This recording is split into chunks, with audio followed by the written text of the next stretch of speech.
How can I make the nuts and bolts of my games, the crunch, as evocative as the setting material or fluff? How can I carry the motif, the theme and vibe of the game through both? Well, that's the trick, isn't it? That is the unique balancing act that goes on in tabletop games. That is the heart of the art of creating tabletop games. I mean, you can always slap 5th edition D&D on it, and apparently suckers will buy it regardless, but that's not what the question is. The question is how to make them work together. You know, my classic go-to example is always Feng Shui. I know it's Feng Shui, but it was always pronounced Feng Shui.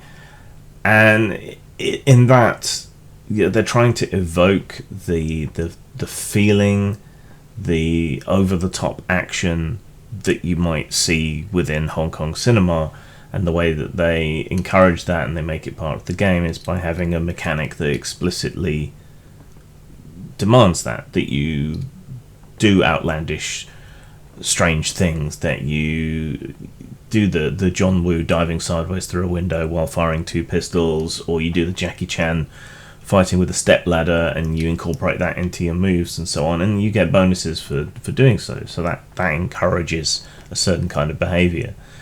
In Call of Cthulhu, it's quite deadly, so you might be looking for non-combative solutions, and the system actively punishes you for gaining too much knowledge or being exposed to too much weirdness, which encourages a sort of a sense of caution and a tempered approach to the lore of these otherworldly beings and so on.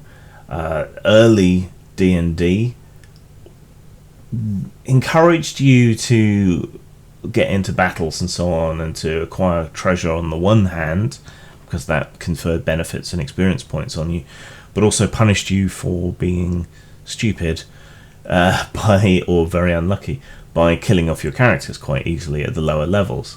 So that encouraged a very cautious, exploratory, you consider all the angles and options sort of style of play, though it didn't really support that mechanically so much.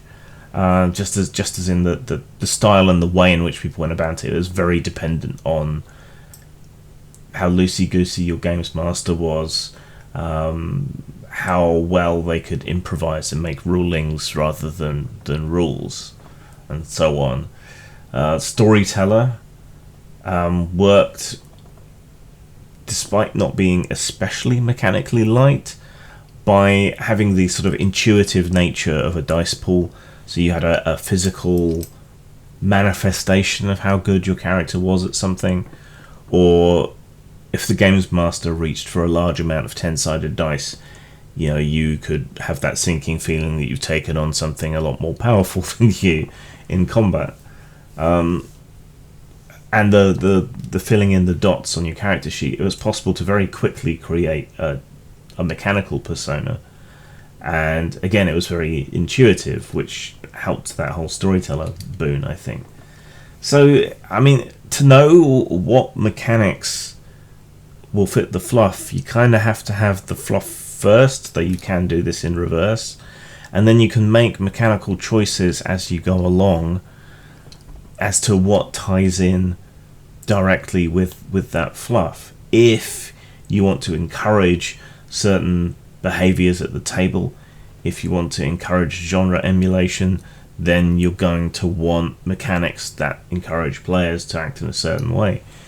If you want to stop people playing in a certain way at the table, and this is more risky, then you want mechanics that will punish them for doing so.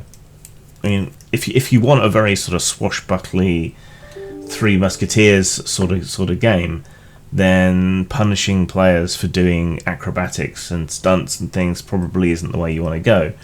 Either you want to minimize the penalties, or you want to give bonuses for that kind of thing. You want to make it move seamlessly through the game. So there is no one answer to this, because the fluff and the genre that you're aiming for is often going to be very different. So just think about it and decide what it is you want to do, and then examine how you can tweak the mechanics if you're using an open system, or create the mechanics if you're using your own system to encourage that. But there is no one-size-fits-all solution to this. Read a lot of different games, play a lot of different games, and get a feel for how systems work like this, because sometimes it's not immediately obvious just from reading them.